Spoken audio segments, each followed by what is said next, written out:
Dear Papa Dudut, sa lahat po ng mga nakatutok ngayon, huwag kalimutan na mag-like, mag-share, at mag-subscribe. Isang napakagandang gabi, Papa Dudut, at sa mga tagapakinig, Papa Dudut. Lumaki ako sa isang mahirap na pamilya. Isang kahig, isang tuka ang naging pamumuhay namin. Kaya iyon ang naging dahilan kung bakit hindi ako nakatapos sa elementary. 10 taong gulang pa lamang ako nang parehas mamatay ang mga magulang ko sa isang aksidente. Bilang nag-iisang anak ay naiwan akong ulila, Papa Dudut. Tanging ang kapatid ng mama ko ang kumupkop sa akin. Pero nang tumungtong ako sa edad na 17 ay umalis ako sa poder ng tita ko. Hindi ko na kasi kaya ang ugali niya, kung saan-saan ako pumupunta noon at kung ano-ano na rin ang naging trabaho ko. Nagumpisa nang maging waitress ako sa isang karinderya hanggang sa naging tagabantay ng isang computer shop. Pero dahil sa kahirapan, napilitan akong gawin ang isang bagay para mabuhay. 17 years old pa lamang ako nang pumasok ako sa mundo ng prostitution. Labag man sa kalooban ko, ngunit kailangan ko ng pera para mabuhay. Lahat ng pangarap ko sa buhay isinantabi ko para lamang may makain sa araw-araw. Ang akala ko noon ay wala ng pagbabago na darating sa buhay ko. Hanggang sa meron palang plano sa akin ng tadhana dahil ipinakilala niya ang isang lalaki na magiging parte pala ng aking paglalakbay sa buhay. Natatandaan ko pa noon habang kasama ko ang kaibigan kong si Pilar. Habang pauwi na kami, nang biglang mapansin namin ang isang lalaki na nakatayo lamang sa waiting shed at naghihintay ng masasakyan. Agad kaming na-starstruck ng kaibigan ko dahil ang gwapo niya. Ngayon lang kami nakakita at naka-encounter ng ganong kagwapong lalaki. Para ba siyang model sa mga covers ng Precious Hearts romances na pocketbooks, matangkad, chisel ang mukha, moreno, may mapupungay at mapangakit na mga mata at sa suot niyang dry fit na shirt. Alam namin na alaga ang kanyang pangangatawan. Kaya nga sabi ko pa noon sa sarili ko, kung magkaka-boyfriend ako, gusto ko ay katulad ng lalaking yon. Kaya para makuha ang atensyon ng lalaking type ko, ay nagpapansin talaga ako ng husto. Kunwari ay umubo pa ako sa parinig. Hey, ang init naman dito. Tapos kinakagat ako ng lamok. Sayang ang beautiful legs ko. Wika ko. Pero napansin ko na parang dead ma lang sa akin ang lalaki. Nagkatinginan kami ni Pilar at parang sinasabi niya sa akin na waipek ang ginawa ko. Dahil sa napansin kong tila hard to get ang lalaki. Kaya sinenyasan ko na ang kaibigan ko at nilapitan ko na ang lalaki para kausap na ito. Samantala, habang palapit na ako sa lalaki, ay naamoy ko kaagad ang presko niyang pabango. Nakakadik, amoy manly na bagong ligo dahil dito. Hindi na ako nakapagpigil noon at nag-decide akong magsimula ng conversation. Hi! Ang ganda naman ng t-shirt, bagay sa'yo. Flirty kong wika sa lalaki. Tumingin lamang sa akin noon ang lalaki. He faced at parang wala siyang narinig. Dahil dito ay mas na-challenge ako. Ikaw lang ba mag-isa? Tanong ko sa kanya. Sumagot naman kaagad ang lalaki in accented English. No, I'm just waiting for my friend. Natahimik ako noon at napaisip. Kakayanin ko bang makipag-usap sa isang Englishero? Pero sige lang. Kahit magmukha akong boba ay wala akong pakialam noon. Kanina pa kasi kita dyan napapansin eh. Akala ko alone ka? Ang sabi ko. Habang nagpapakyut at parang tumaas na ang boses niya. Pagkatapos noon ay nainis niyang pinatay ang kanyang cellphone. So, paano ba yan? Mag-isa ka na lang ngayon at medyo bad trip ka pa? Gusto mo bang samahan kita ngayong gabi? Promise, masaya akong kasama. Wika ko. Habang feeling saleswoman. Pero ang ibinebenta ko ay ang sarili ko. No thanks. Wala sa mood. Sagot nito sa akin. Napataas na ang kilay ko. Suplado pala ang lalaking ito. Pero hindi ako nagpahalata. At sa halip ay nagpatuloy ako sa kwento. Wala rin akong kasama ngayong gabi eh. Mura lang ako, pogi. Hindi ka magsisisi sa akin. Wika ko. Na may pamimilit. Sa puntong iyon ay parang nainis na sa akin ang lalaki. Frosty? Ano? Tanong niya sa akin. Na may halong pang-iinsulto. Bagamat aaminin ko na na-offend ako ng slight. Pero na-realize ko na totoo naman yon. I'm a pokpok po since birth.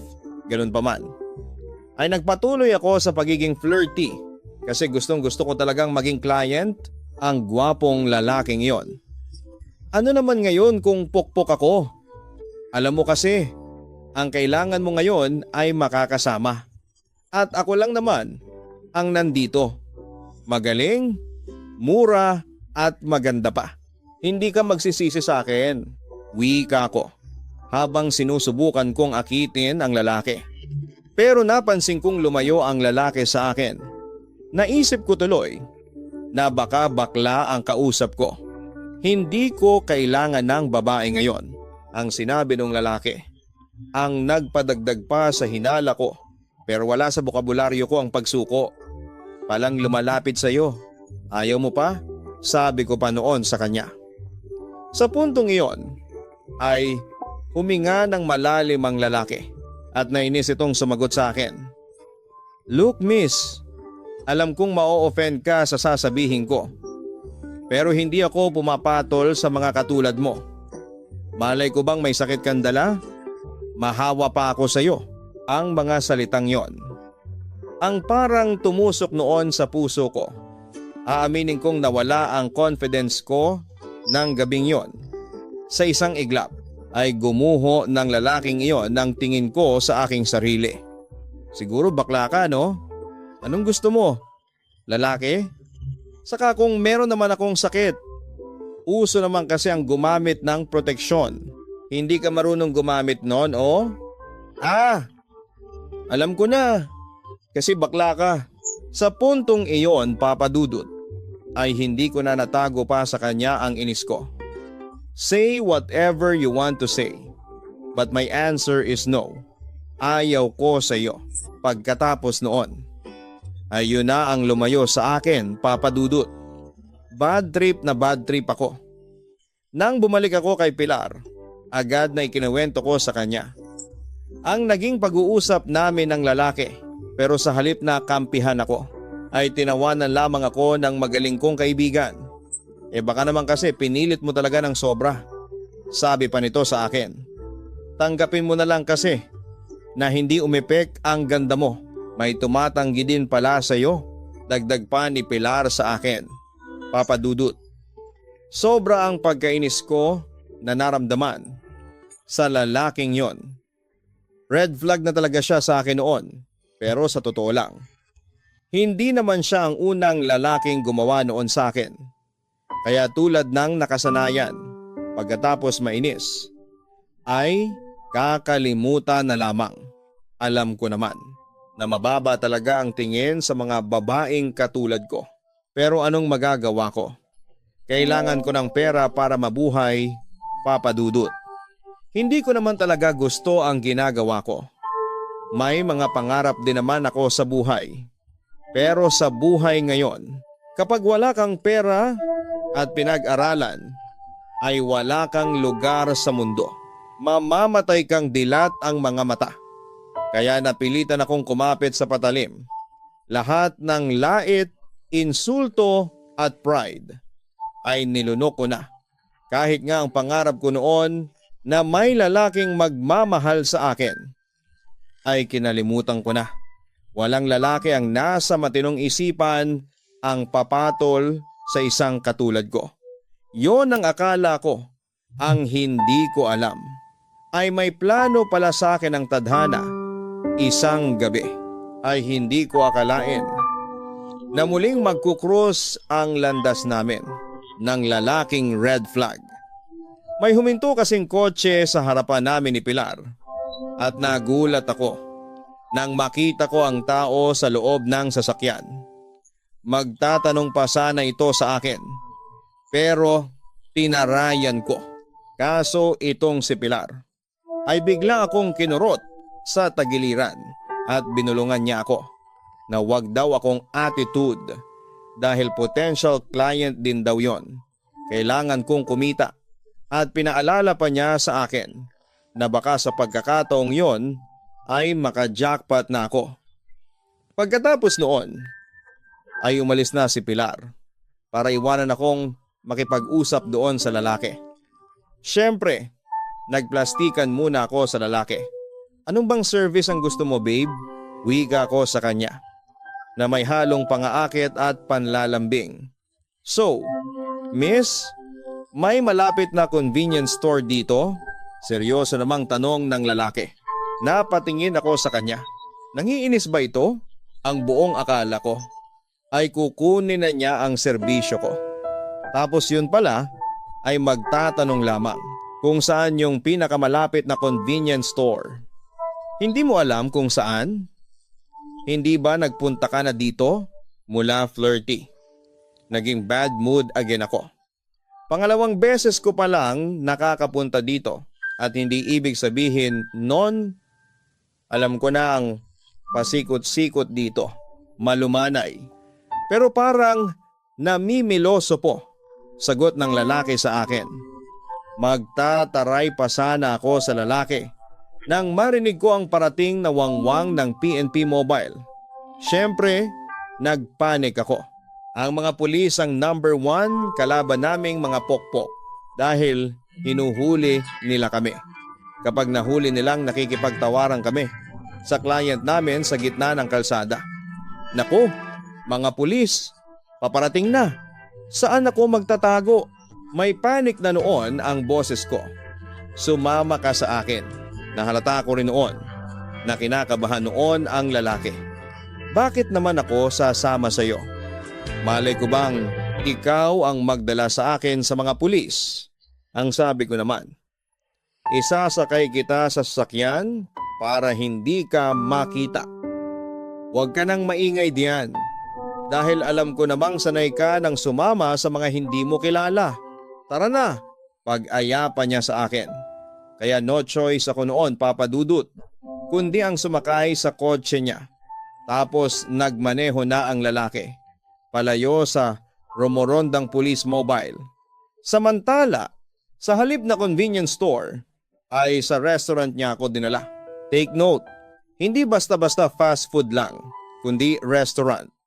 Inaya niya akong samahan ko siya ng gabing iyon at sinabi niya sa akin na babayaran daw niya ako. Kahit na walang sex na mangyayari sa aming dalawa. At dahil sa gutom na ako noon at mukhang maayos namang kausap ang lalaki, ay pumayag na akong samahan siya. Buong gabi habang kumakain kami sa restaurant, ay nagpakilala siya bilang si Gilberto. At nagpakilala din naman ako sa kanya pagkatapos noon ay nagkwentuhan na kami, Papa Dudut. In fairness kay Gilberto, masaya siyang kakwentuhan. Hindi siya yung tipo ng lalaki na magmamalaki lang tungkol sa kanyang achievements. May sense siyang magkwento. Tapos kapag ako naman ang nagkukwento sa kanya, pinapakita talaga niya sa akin na interesado siya. Kaya naman, lalo kong inintroduce ang sarili ko sa kanya, Papa Dudut. Hindi ko inakalang may lalaki pa lang tulad ni Gilberto na gentleman. Noong una kaming magkakwentuhan, sa unang pagkakataon ay nakaramdam ako ng security sa kanya. Yung tipong habang kasama ko siya, alam kong walang mangyayaring masama sa akin.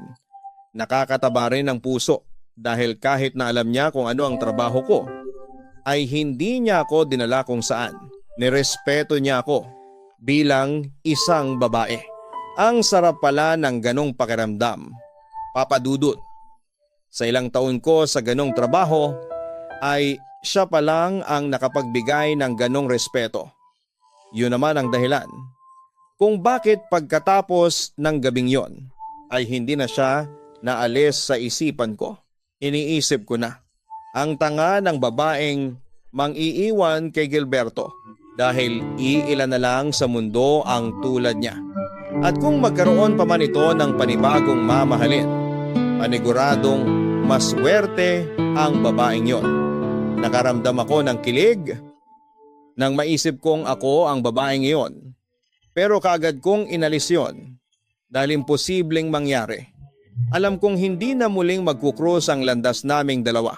Pero may ibang plano ang tadhana sa aming dalawa ni Gilberto, Papa Dudut, dahil hindi ko in-expect noon na mahahanap niya ako sa social media at magme-message siya sa akin. Hindi nagtagal dahil sa social media ay nagkaroon na kami ng komunikasyon, Papa Dudut. Nagpatuloy si Gilberto sa pakikipag-usap niya sa akin. Palagi siyang nagte-text, tumatawag at paminsan-minsan ay niyayaya niya akong lumabas. Kaya naging malapit kami sa isa't isa. Paunti-unti ay nakikita at nararamdaman ko ang tiyaga niyang ipakita sa akin na malinis ang pakay niya sa akin. Kahit alam niyang gabi-gabi akong nasa kalye, ay hindi nagbago ang pakikitungo niya sa akin. Hindi ko talaga maisip na baka totoo ang kasabihang love is blind. Hindi ko rin maintindihan na kung bakit ganoon ang pakikitungo niya sa akin. Na kung bakit ang bait-bait niya pa rin sa akin. Kahit pa isang maduming babae ako dahil nga sa pagiging likas na mabait at malambing ni Gilberto.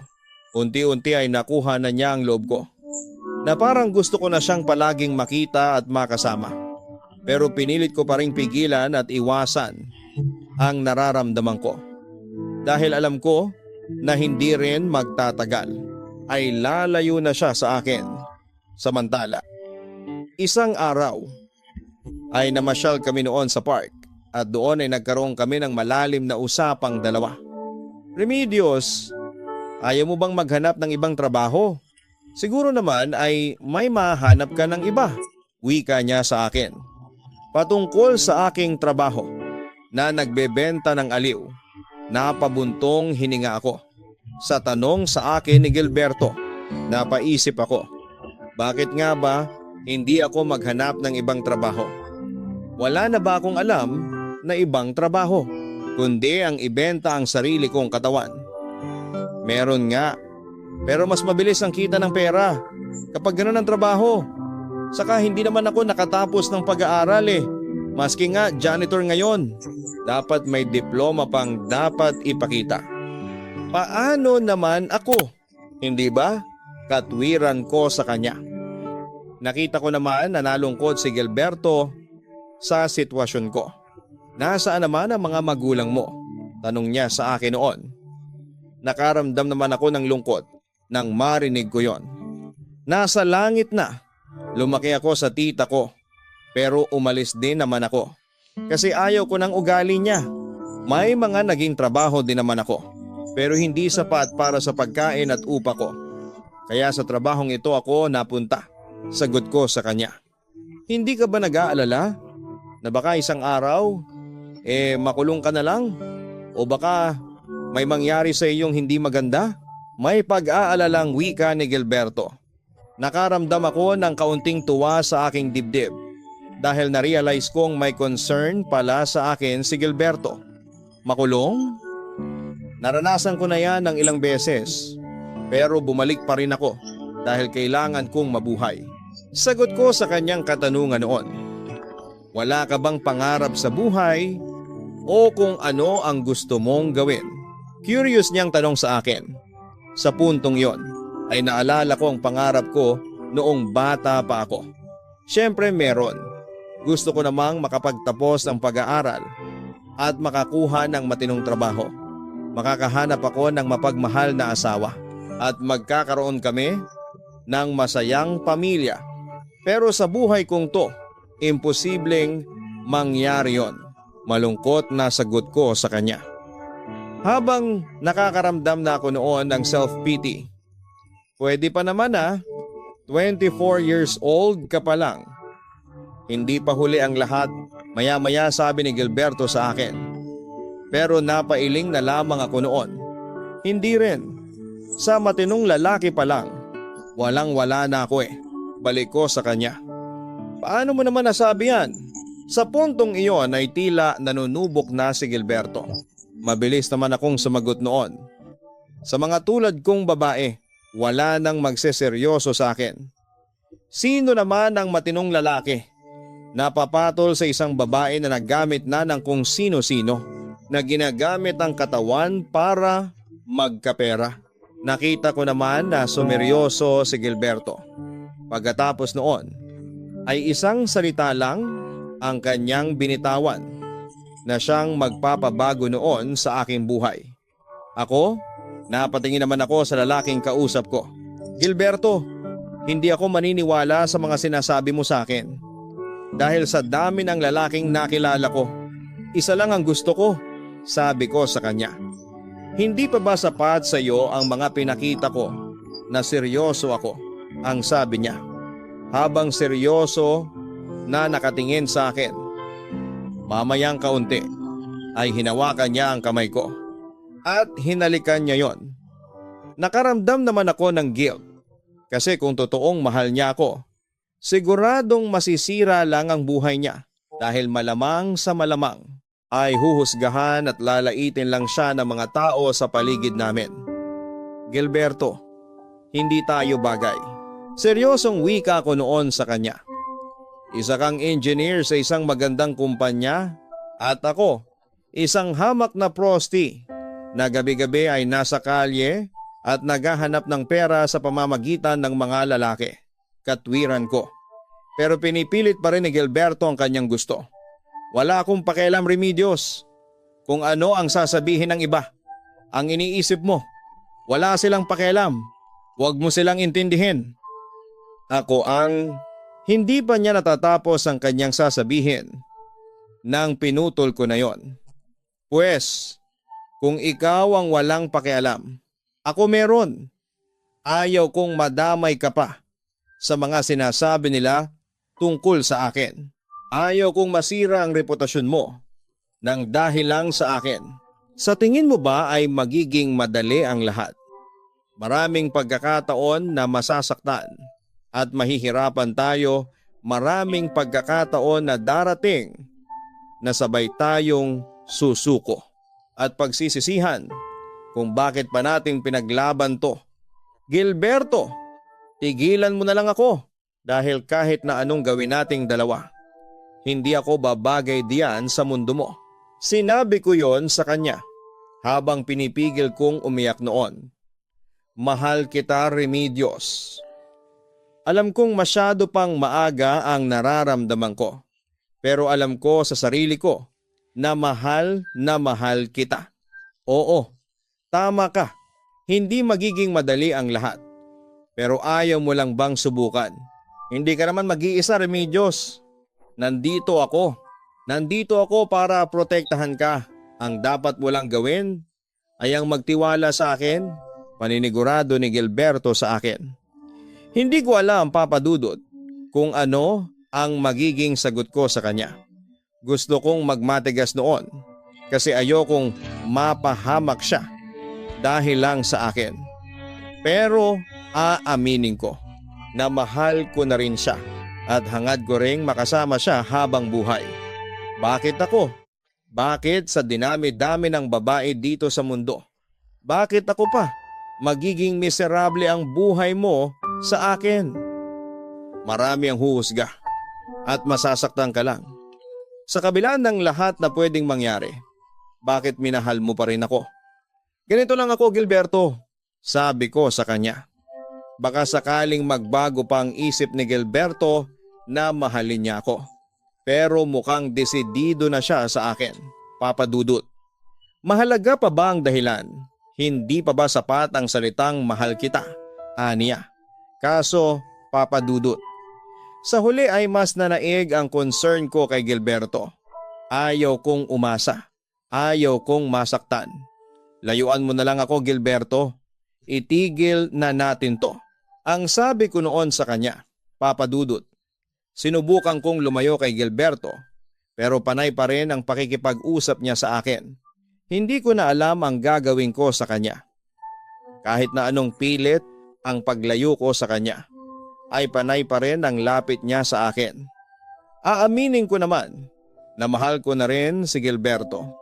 Pero tuwing iisipin ko na sundin ang puso ko, napapahinto at napapaisip ako. Ayokong siya masaktan at mahirapan dahil lang sa akin, Papa Dudut. Alam kong hindi magiging madali ang lahat dahil sa estado ng buhay ko. At ayaw kong madamay pa siya sa pagiging miserable ko. Ayaw ko ring dumating ang panahon na bigla na lamang niya akong iiwan kapag nakakita na siya ng mas bagay sa kanya. Papa Dudut. Nagpatuloy nga ang panliligaw sa akin ni Gilberto at kahit na anong gawin kong pagpipigil ay hindi ko maiwasang kiligin. At isipin na bigyan siya ng pagkakataon sa buhay ko. Ngayon lang ako nakaranas na magmahal at mahalin. Ang akala ko kasi noon ay wala na akong pag-asang makapasok pa sa mundo ng pag-ibig. Pero heto ngayon, may lalaking handang magmahal sa akin kahit maging sino man ako. Gusto kong isantabi ang takot na nararamdaman at maranasan ng magmahal na baka ito na ang hinihintay kong pag-asa na magbabago sa buhay ko. Hanggang sa naging kami na nga ni Gilberto, may takot akong nararamdaman pero sinunod ko pa rin ang kagustuhan ng puso ko. Alam ko pong sasabihin ng iba na masyado pang maaga para sa mga ganong bagay. Pero ayaw ko nang pakawalan ang pagbabagong dumating sa buhay ko. At si Gilberto ang pagbabagong iyon. Tinuruan niya akong mahalin ang sarili ko at pinaramdam niya sa akin ang pagmamahal na kahit kailan ay hindi ko pa nararanasan. At dahil kay Gilberto, umalis ako sa mundo ng prostitution. Ginawa ko yon, Papa Dudut, para sa aming dalawa. Gusto kong maging isang babae na may pagmamalaki niya sa iba. Naging mahirap ang lahat. Dahil sa hindi naman ako nakatapos ng elementary, ay naging mailap ang trabaho sa akin. Buwan ang lumipas bago ako nakahanap. At naging isang waitress sa isang restaurant. Maliit man ang sahod, ay pinagkakasya ko yon. At hindi naman ako pinabayaan ni Gilberto. Kinakaya ko ang lahat dahil alam kong may isa akong taong maaasahan. Ano pa man ang mangyari. Pero tulad ng inaasahan ko, ay maraming tumutol sa relasyon namin ng boyfriend ko. At nanguna nga rito ang nanay niya. Sari-saring panghuhusga ang binabato sa akin ng mga kapamilya niya, kamag-anak at pati mga kaibigan ni Gilberto. Pilit nilang pinaghihiwalay kaming dalawa ng boyfriend ko. Ipinaglalaban naman ako ni Gilberto. Pero nakaramdam ako ng guilt kasi simula nang naging boyfriend ko siya ay nasira na relasyon niya sa mga taong bahagi ng kanyang buhay. Kaya isang desisyon na ang ginawa ko para hindi na masira ang buhay ni Gilberto, Papa Dudut. Masakit man ay lumayo ako kay Gilberto pero naisip kong unahin muna ang sarili ko. Gusto ko kasing gawin yon. Hindi para sa kanya, kundi para sa akin. Nagpatuloy ako sa trabaho ko sa isang restaurant para makaipon. Mahirap. Pero kinaya ko. At hindi naman nagtagal ay pumasok ako sa isang alternative learning system program. Libre lang. Kaya hindi ko na pinalampas ang pagkakataon. Gusto ko pa ring makapagtapos ng pag-aaral. Para sa gayon ay may maipakita akong karangalan sa iba. Sa loob ng 6 na buwan ay naging ganon ang buhay ko.